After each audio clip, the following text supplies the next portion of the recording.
How's it going, friends? Welcome back to the channel. Plan FOMO here. In today's video, we're gonna take a look on what is going on in the market because every single day we have more and more data on our charts.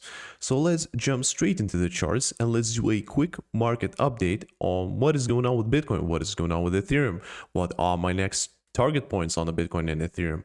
But before we're going to jump into those charts, all I want to discuss is, at first, I want to discuss about what has happened today, because I saw this whole situation, this whole chaos all over the Twitter, all over the X.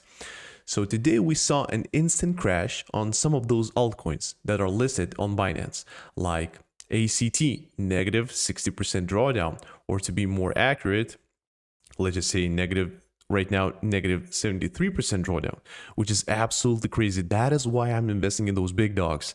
Bitcoin, Ethereum, AVAX, let's just say Solana, still a big dog. It doesn't matter that you're trading meme coins with it. But I mean, I'm investing in those big dogs and I couldn't care less, because all I want to say is that I was worrying about Bitcoin and Ethereum because this whole situation, this whole chaos, maybe it will have like some kind of impact into the whole market. So right now, fingers are pointing at Wintermute, a big trading player. They have like some kind of trading bot. I wasn't following them. Right now I'm following them because I want to dig a little bit into this mess to see what is going on. But did they crash their own bot, or Binance hiding some sneaky moves? Those were the two main questions on X that everybody's trying to discuss. And yeah, a lot of people lost their money. And they're hating, they're saying that the Binance, I don't know, CEO or whatever, I don't know which one of them, but they're saying that they need to go back to jail, but whatever, this is not my point. If you want, you can grab your detective hats and start digging into this mess. But I was worried about Bitcoin and especially Ethereum, because I remember vividly about all of those FTX, Luna crashes, when the one exchange, or let's just say project, could have like a huge impact into the market. So we saw and we remember vividly when all markets, let's just say all the crypto market, nuked because of this situation.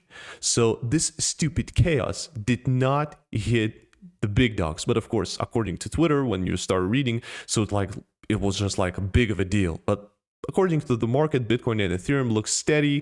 Ethereum looks nice and juicy. So the stupid chaos did not hit the big dogs. Thank God. Just those little guys. So we all good. Actually, Bitcoin saw these days $724 million in new investments recently. All of those inflows, I haven't checked those inflows by myself, but it's still showing a strong investor's confidence. So I don't know if it's like 100% true or not. I didn't check those inflows by myself, but this is just a small amount of money. This is just like a small fish into this big crypto ocean. So it doesn't change a thing because we're still in a downtrend. I want to see a bigger pump after seeing this type of major news, but I don't know if this is like a news or not, but still a quick market update. Also, a study from Science Direct also notes that during the market uncertainty, Bitcoin and ETH often don't move together as closely. Well, I actually had to mention this, but I don't need the source of news to tell me this, because I can see clearly with my naked eye that when the Bitcoin, I saw when the Bitcoin is pumping, Ethereum tries to catch the pump alongside with the Bitcoin, but super sloppy, very sloppy. So yeah, maybe the Ethereum in the near future is going to show its full potential. But yeah, all I wanted to discuss, I wanted to mention this situation, but that it did not have that impact in the whole market. Bitcoin and Ethereum still look strong, so I don't care. Yeah, for those who are investing in these type of projects, so good luck. I'm going to do dollar cost average on those big dogs. So let's jump straight into the charts. Let's just discuss what is going on with the Bitcoin. Bitcoin is still getting rejected. After previous video when we tried to catch that pump, we're still getting rejected from this descending trend. This descending trend is perfectly aligned with all of those supply, all of those resistance zones. But right now, all I wanted to see is, where's my highlighter? All I want to see is that we'll see, of course, first of all, we'll see how this day is going to close, but all I want to see is the clear breakout to this descending trend line. So nothing has been changed on the Bitcoin charts. I still want to see that clear breakout. I still want to print this demand box after flipping above this trend line, start building our buy long positions from here, because yeah, this is very sharp trend line. I don't believe that we're going to see that instant pump right now. I still believe that if we're going to flip it, we're going to get that juicy and nice retest when we're going to start printing a demand box, or let's just say a support box. It doesn't matter at this point, but still, I do believe that after a clean breakout, we're going to start retesting, and my next target point would be $91,000. That are also a very psychological level, because we can see clearly from above and below this key level, $90,000 psychological number. This is the place where we had all of those touch points. The more touches we have, the more confirmation we have. So the respect is there. At some point, it was our support. Right now, this is our resistance key level. But once again, fellas, when there's a bullish scenario, there is also a bearish scenario. We're still at the bottom here inside this, let's just say, pattern. Why I'm saying the pattern? Because if you remember my previous video, we are forming a potential falling wedge pattern. In a long run, this is extremely bullish. All I'm going to say is this. In the long run is bullish. So for those who are new on my channel, go and check it out, all of those previous videos. I'm not going to explain you all over again why. But if this bullish momentum won't hold us, let's just imagine this ascending trend line that works as a support. So yeah, if we're going to break and gonna, let's just say, destroy this bullish movement, this bullish momentum, yes, my next target point would be once again $78,000. And maybe if this falling wedge pattern is valid and we're printing this falling wedge pattern model, my next target point would be $75,000, $74,000. Once again, then maybe we're gonna see the wick. Look at those juicy, let's just say, demand, those gaps, those price gaps. We're gonna fill those gaps, gonna go inside. Once again, a lot of you gonna start panicking. A lot of you, the weak hand's gonna shake off. And then the price is going to start climbing back towards the upside, going to start retesting this descending trend line. Boom, clean breakout. There's nothing in front of us anymore. And a rally to the upside towards the $91,000. Maybe another rejection. So this is just my simple educational guess. Of course, I'm not in the middle of my screen, but yeah, you get me. So you just can see with your eye on the right side right now. So we're going to start printing higher lows, demand zone, supply and demand, my friends. Then we're going to flip $90,000 and then towards the all-time highs. Those are my thoughts. Of course, on a daily time frame, it's boring. Yes, it's boring, but this is just an educational guess. I do believe that in general, speaking, that this type of movement that I draw you, it is a very healthy to predict this, because it's a very healthy price movement to see in the long run, to predict, or let's just say anticipate it. It doesn't matter, but I do believe that this type of scenario is valid.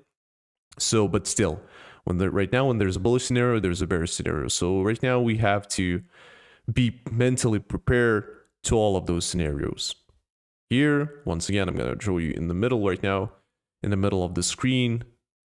Yeah, demand zone, boom, breakout, 91.90.